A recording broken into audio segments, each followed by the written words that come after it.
Hoy nos adentramos en la vida de una de las figuras más potentes y a la vez más polémicas del siglo XX, Mao Zedong.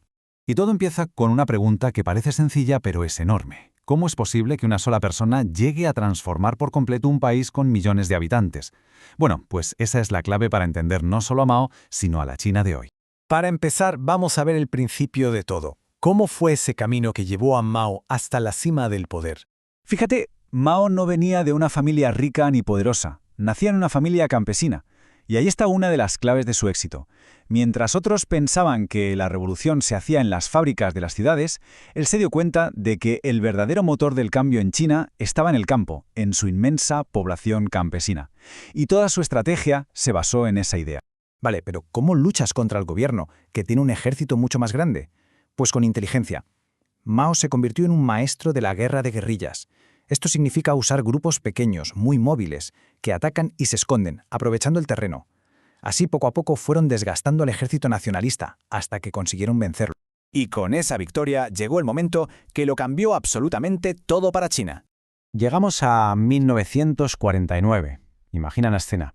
Mao, en la plaza de Tiananmen, ante una multitud gigantesca, proclamando el nacimiento de un nuevo país, la República Popular China. Décadas de guerra civil llegaban a su fin. Y no perdieron ni un segundo. Lo primero que hizo el nuevo gobierno fue lanzar unas reformas brutales.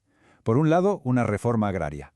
Le quitaron las tierras a los grandes terratenientes y se las repartieron a millones de familias campesinas. Y por otro, pusieron en marcha un plan superambicioso para convertir a China en una potencia industrial. Pero claro, tener planes tan grandes a veces trae problemas igual de grandes, y aquí es donde la cosa se empieza a complicar, y mucho.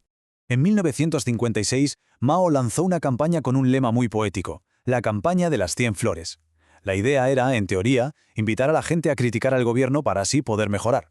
El problema fue que nadie se esperaba el nivel de las críticas. La gente se lanzó a señalar un montón de fallos, y muchas de esas críticas apuntaban directamente al Partido Comunista. ¿La reacción? Un frenazo en seco. Se acabó la apertura y empezó una represión durísima contra todos los que habían alzado la voz. Y si eso fue un cambio de rumbo radical, lo que vino después lo fue todavía más. El gran salto adelante. El nombre ya lo dice todo. Un plan loquísimo para que China superara la producción industrial de los países de Occidente en poquísimos años. La idea era organizar a toda la población en comunas gigantes, donde la gente vivía y trabajaba en colectivo. Y una de las medidas más famosas fue la de poner a los campesinos a producir acero en pequeños hornos caseros, en sus propios patios.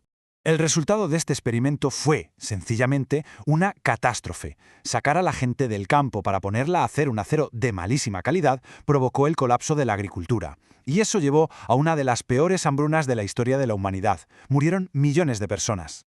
Y para colmo, en medio de todo este desastre, la relación de China con su único gran aliado, la Unión Soviética, se fue al traste. Tenían ideas totalmente opuestas sobre cómo debía ser el comunismo. Esta ruptura dejó a China completamente sola en el mundo. Con el país debilitado y su poder cuestionado, Mao necesitaba un golpe de efecto para recuperar el control, y así lanzó la que probablemente fue su campaña más caótica y destructiva. En 1966 arranca la Revolución Cultural.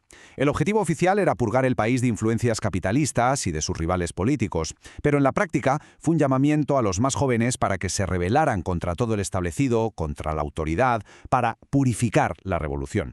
Y el objetivo era muy claro y muy radical. Había que destruir lo que llamaron los 4 viejos, las viejas costumbres, la vieja cultura, los viejos hábitos y las viejas ideas. Básicamente hacer borrón y cuenta nueva con miles de años de historia.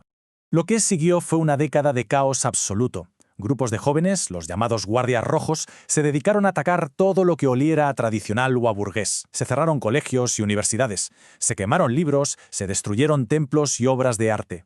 Y mientras, se construía un culto a la personalidad increíble alrededor de Mao. Su libro rojo se convirtió en una especie de Biblia que todo el mundo debía llevar encima. Y entonces, cuando nadie se lo esperaba, a principios de los 70, China da un giro de 180 grados y empieza a salir de su aislamiento. Fueron 2 pasos clave que lo cambiaron todo. En 1971, la República Popular China consigue por fin su asiento permanente en el Consejo de Seguridad de la ONU. Y un año después, en 1972, se produce una visita que paralizó al planeta. El presidente de Estados Unidos, Richard Nixon, viaja a Pekín. Después de décadas de ser enemigos, empezaban a hablar. Mao murió en 1976 y dejó atrás un país que no se parecía en nada al que había encontrado.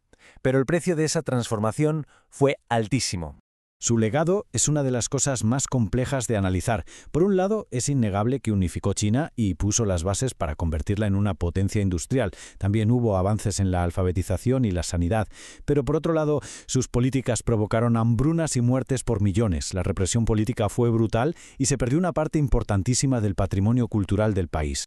Y la prueba de esta dualidad es que, a pesar de toda la polémica, su rostro sigue hoy en día en los billetes de yuanes, como símbolo indiscutible del fundador de la China moderna. Así que la pregunta queda en el aire y es difícil de responder. ¿Fue un héroe fundador que sacó a su país del atraso o un líder destructivo que causó un dolor inmenso? Quizás la respuesta es que fue ambas cosas a la vez.